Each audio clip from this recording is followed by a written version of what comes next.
Seriously, you've been...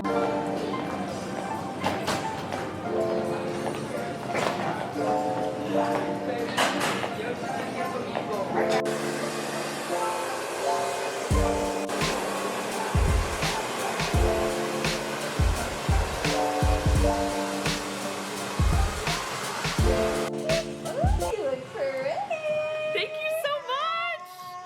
I love it. Lord. I just got to my hotel. I am staying at the Westin, which is right across the street from my office, so it's super convenient, and I ordered Goop Kitchen, which I'm so excited about. I got the Huberman, Dr. Andrew Huberman chili, turkey chili, and a side salad, so I am so excited. It sounds like the perfect dinner for me right now.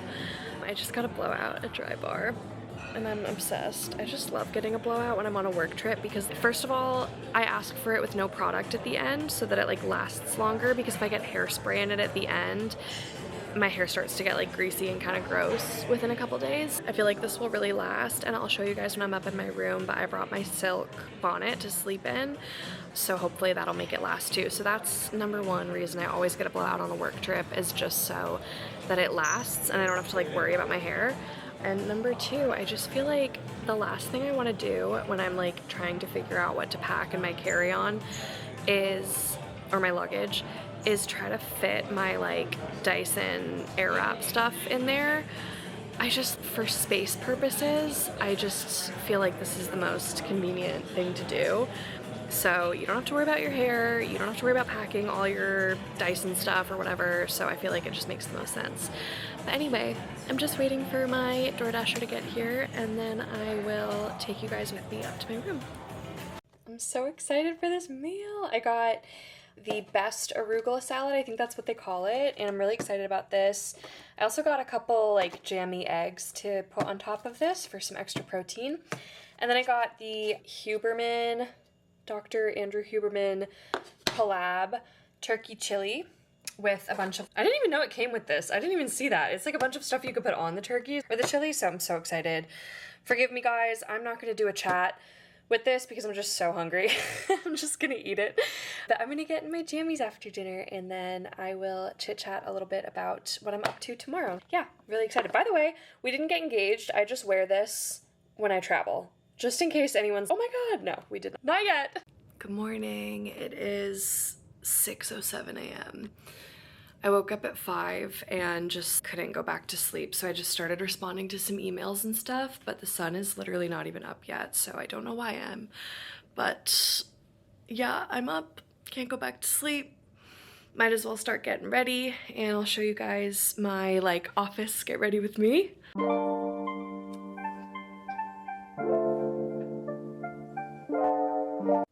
So I'm gonna walk you through what I typically do, like an everyday makeup routine, just like the products that I use, my tried and true.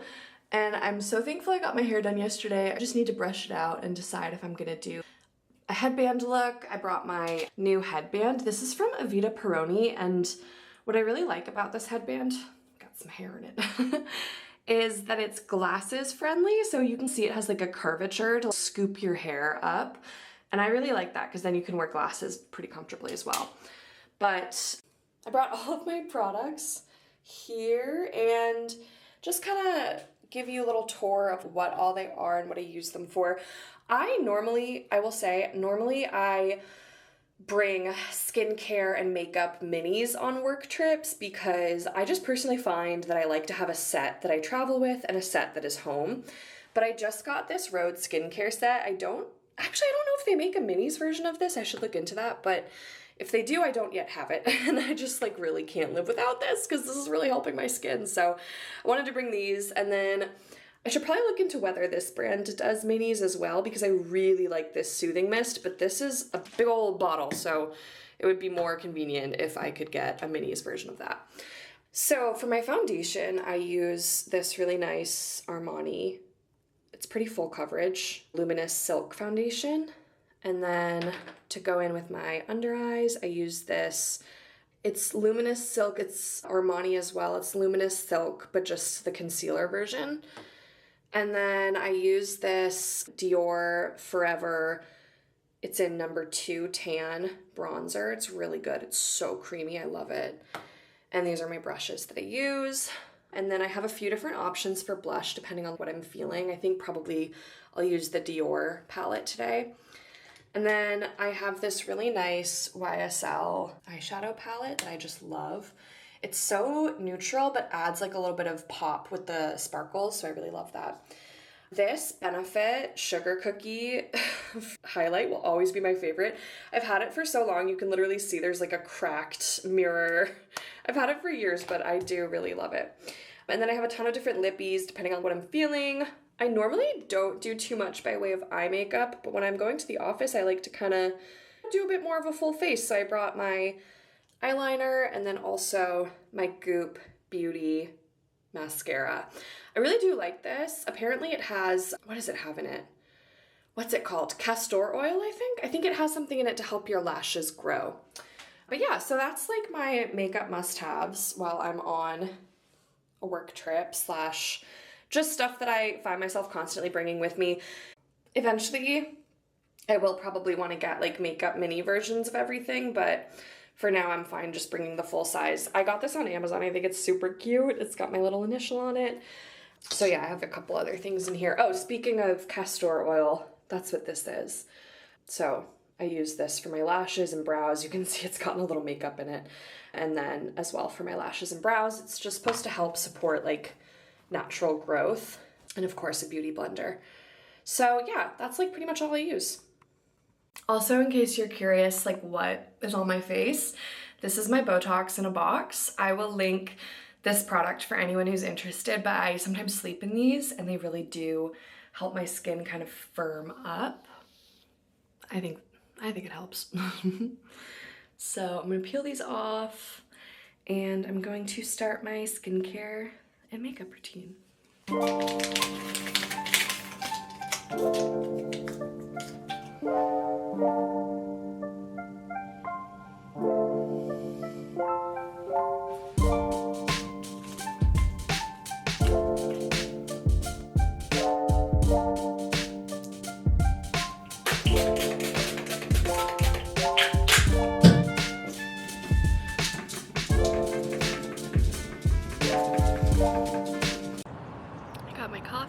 And I am waiting for my Uber to go to the office. I'm so excited.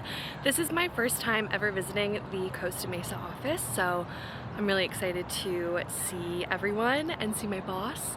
And I'll take you guys with me. I do want to have a bit of a career chat today, just because I feel like this is the perfect video to talk a little bit about what I do and what kind of career history I have, some of the steps I took to get to where I am, and just really encourage you, especially if you're a young woman starting out in sales, and especially if you don't have a college degree. I don't have a college degree, and I feel like there was no blueprint for me because I spent most of my life thinking I was going to be a professional actress, and then when I broke into tech sales, there was like no blueprint for where do I go from here. So I do want to talk and maybe give you your blueprint if that's helpful. And I do just want to talk about career highs and lows and leadership and all that, so I will do that today as well. The video, look at how cool this is.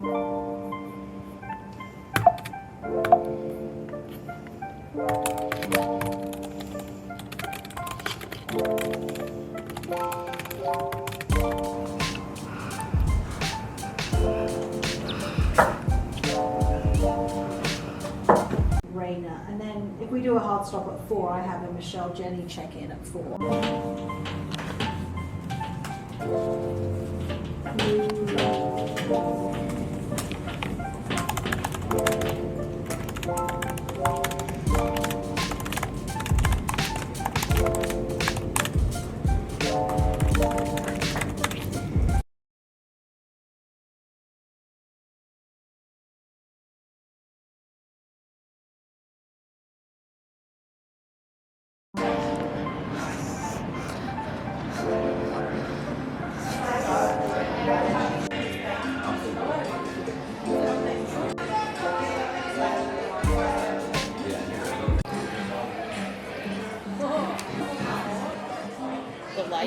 travel vlog this week of my business. You are? Yeah, with my, Oh, this nice. is my little camera for my Oh, vlog. cool.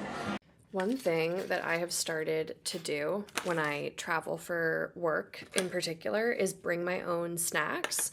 And of course, like my supplements and stuff. Of course, gotta have my night nectar. But snacks in particular, also I was lazy. I could have put these in like a pill organizer, but I didn't. But snacks and supplements in particular, so like for example, I brought this collagen hot cocoa because obviously hotels will normally have hot water / tea or coffee makers. So I can heat up some water, make myself some hot cocoa. This has, I believe, 15 grams of protein in it as well. So it's just like a nice little sweet treat at the end of the night.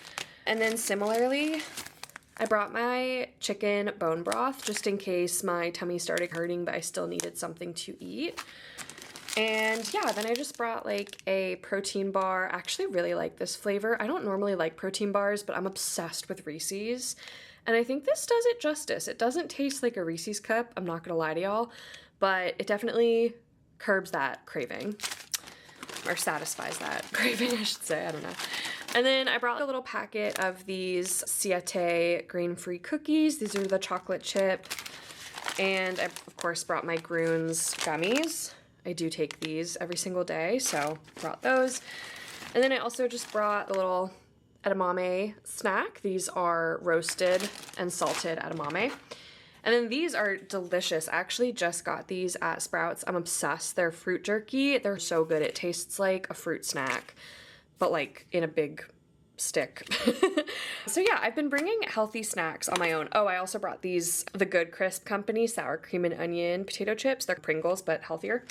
So yeah, I just figured I'd give you like a little haul of what I typically bring because being on a weight loss journey and particularly being on a GLP-1, these are all things that work really well with my digestive system and just the way that the GLP-1 affects my body.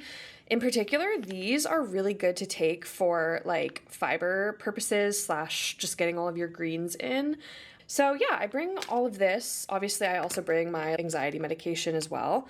But yeah, I'm gonna actually make a night nectar right now, so I'm really excited.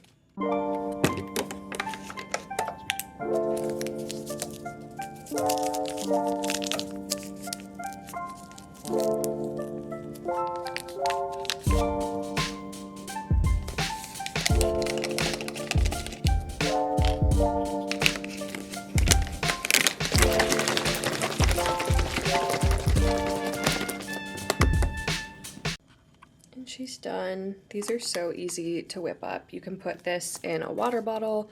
You can put it in a cup of water. It's just such an easy on-the-go like sleep supplement. I'm obsessed with it. All right, so I'm a little late to doing my career chat. I actually was planning on doing it over my lunch break today, but then we ended up like working through lunch a little. We had a strategy workshop today, so I didn't get a chance to do it, but I wanted to just talk a little bit because I do get a lot of questions from people in my personal life and also just folks on LinkedIn and stuff. I've been thinking all day about what to say, what to share, what would be helpful for people, because the truth is everyone's career path is so different. And I said earlier, maybe you feel like you don't have a blueprint, but the reality is like there really is no blueprint. Everyone makes their own. So I want to give maybe like the 3 top pieces of career advice that I have, and also just quickly share like a recap of my career journey and like what I do. So I am the global head of sales and people enablement at the Travel Corporation, which is like a really big travel company. So the Travel Corporation is a travel company that has like a ton of different travel brands and touring brands under us. We have so many brands in between for travel though, so a ton of different brands and tours and travel styles to manage. It's the most incredible job I've ever had. I don't think I could speak highly enough of the leadership at this company, our executive leadership team, everyone who I've met. And of course, you guys know how I feel about my boss, Michelle. She is just literally, I could cry. She's the best person. She's the best mentor. She's so supportive. She's wonderful. But really everyone on the team, all of the other heads of contact centers that I work with, just the most beautiful group of people. I genuinely don't know how I've gotten so blessed in life to end up here in my career with these people, but I'm very lucky. I started at this company about a year ago. I fully plan to be here until I retire. I said that before on another vlog, and I had a friend who watched the vlog. She was like, oh my God, I didn't know that. And I was like, no, I'm not kidding. I fully plan on being here until I retire. I love this company. So yeah, it's just a really wonderful job. Working in travel is fun. It's a sexy industry. It's exciting. It's so fulfilling too, because like we're selling dreams. Like we're literally selling dreams. We're selling these trips that people will obviously hopefully remember for the rest of their lives and reflect on fondly. We have so many repeat customers, like repeat travelers who book with us time and again. They always book their travel with us, which I think really speaks volumes to just the quality of the tours that we operate and just how amazing this company is. I actually spent the last 5 years working in tech, B2B, which stands for business to business tech. So I worked in the database space at a company called Redis, and then I worked in the cybersecurity space at a company called Armis. That was my most recent company. I also worked at a contact center company called Science, spelled C-I-E-N-C-E, kind of funny spelling, but that's actually where I first met my boss, Michelle. And that brings me to my first career advice tip, which is when you find a really good boss, stick with them. It is so hard to find a boss that you love and who you feel genuinely supported by and who takes a chance on you and puts you in the right rooms, helps you grow in the right ways, and that has always been Michelle for me. Unfortunately, at Science, I just didn't feel like it was the right company for me, but I was so sad to leave Michelle. It was the hardest decision I could possibly make. We always kept in touch, and I'm so happy to be working for her again. But that's my first piece of career advice, is stick with a really good leader. Obviously, you do want to work at a company where you believe in the mission, you think the company is a good quality company, totally, but your leadership is so important, and building those relationships with people who, you work with at one phase of your life, and then 5 or 10 years later, they call you and they're like, hey, I want you to come work with me on this team again, which is what happened with me and Michelle. That's so important, and that's so special and meaningful. So yeah, I just would say find a really great boss and stick with them. Or if you can't stick with them at the same company, keep in touch and really facilitate that relationship and foster it, because you never know what opportunities are going to come down the road and what doors that person could open for you, or what doors you could open for that person. Just stick with people who are really good people for you, especially leaders. Okay, my second piece of main career advice is the longest path to a promotion is waiting to be asked. I heard that quote. I forget who said it. I think it was a friend of mine a while ago, but that is so true. If you really feel like you're ready to take the next step in your career, you shouldn't just rest on your laurels and just not really do anything, wait for a perfect opportunity to come up. It doesn't exist. The perfect opportunity doesn't exist. I love that quote. And I'll tell you what I've done twice now in my career. When I felt like I was ready to grow, but there were no open opportunities that really matched what I wanted, I wrote Carol's dream job description. I literally wrote out what I would want in a job description as if it existed. And one of those times I sent it to my boss at the time, who literally made it happen for me, because she identified how valuable I would be in that position and how it was so aligned with the business needs. It literally, I manifested it. It came true. And the second time it didn't come true. I sent it to my boss and she was like, this is awesome, but we don't really have a use for this right now. But at least it put it on her radar that I was ready for growth, and I was also thinking about my own growth. So that was a really fun exercise that I did. And hey, it had a 50% success rate. If you're a leader and you want to know more about what your team desires for their growth, have them do this exercise, because it really makes you think outside of the box. And I think it's a better exercise to do than a career North Star, which is basically where you pick a goal that you want to accomplish within X amount of years, and then you come up with micro goals to achieve it. I've done those, and I don't think they're not, I think that they can be valuable. I don't think they're bad, but I think that the Dream JD exercise is super creative and it'll bring a lot out of people. Okay, the third piece of career advice I have is find your competitive edge. Find your competitive advantages. What is that for you? For me, it's that I am super charismatic, I'm really good at public speaking, and I'm good at thinking like creatively and coming up with big picture, like roadmap ideas. And whatever that is for you, are you really good at analyzing data? Are you really good at telling a story with data? Are you really good at structure, like creating frameworks for things? That's another thing I feel like is a competitive advantage of mine. What are those things for you? And write them down. Keep a list of them, keep a journal of them, like whatever, however you best stay organized. And secondary to that, I would say start a brag sheet. I have mine in Google Docs, and it's literally a sheet that has screenshots and like quotes from people. So if I ever get like a shout out in a team channel or like a really nice email from my boss or something or whatever, I screenshot it and I put it in that document. Not only is it a really great thing to do to remind yourself on a rainy day that you are valued and you like just bring so much to the table, it'll make you smile to reflect on it, but it's also data and like proof points for your success. So when I was on the job market, I took my brag sheet and I actually made it into a slide. Like I literally highlighted the top like 10 things that people had said about me and I put it into a slide in my like interview presentation slide deck just for some like proof points for the hiring manager to see, okay, wow, these people really enjoyed working with Carol. Over time, if you do that, you can start to analyze like, what do people shout you out for? What are the things that people praise you for that you might have not even really realized is a strength of yours? And then lean into that.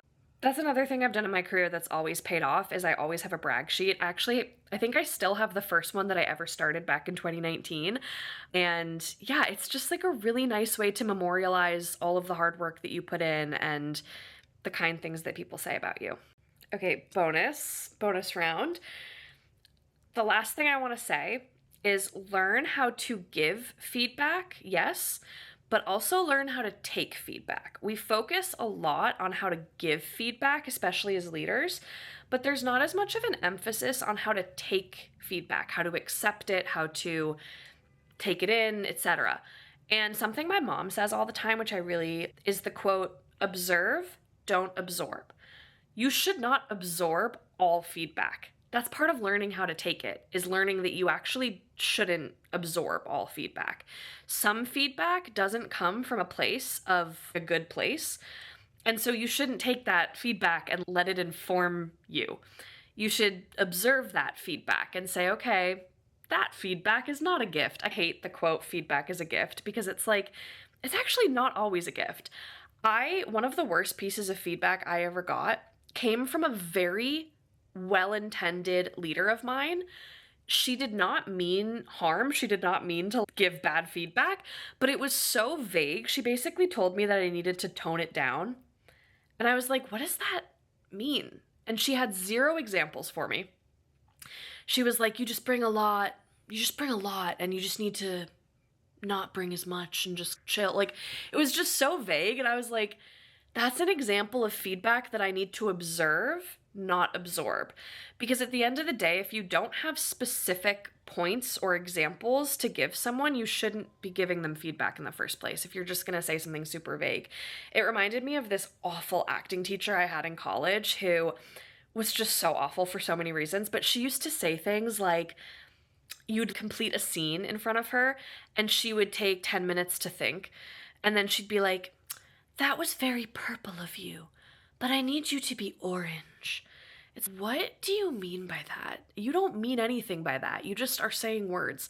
Anyway, so yeah, the worst piece of feedback I ever got came from someone who was very well-intending, and she was actually, like, I think a really great leader otherwise, but feedback was not her strong suit. And so I learned to observe, not absorb her feedback. And so I do think that you need to learn how to take it. But the other thing is, like, sometimes you're going to get feedback that is perfectly reasonable, and it's feedback that you need to hear. It's just hard to hear it. And I think it's in those moments that you have to, like, divorce from your ego, take a deep breath, do what you need to do, figure out how to separate the feedback that you're getting from your overall sense of self and value. Some of the best feedback I ever got was from another boss of mine, Taylor, shout out Taylor. And she said to me, Carol, You are an ideas girly. Like, you're so good at coming up with the creative ideas. You're so good at coming up with all of these different initiatives and directions that we can take, but you don't close the loop. Like, you have to work on closing the loop because your initiatives are only as good as they are completed. If you don't close the loop, then it's just an idea and it dies at that entry point.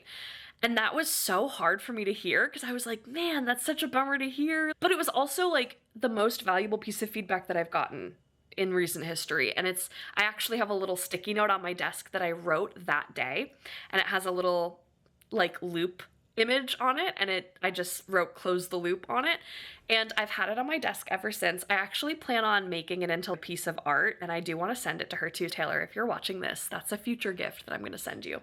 But yeah, it's really good feedback. Even though it was really hard for me to take it, it was so necessary. I feel like I could go on and on about like career advice, things I've learned. If this is like at all of interest to anyone, feel free to let me know in the comments, and I'm happy to do like more of a career video. So what time are you coming back from? Let me check my flight. That's a good question.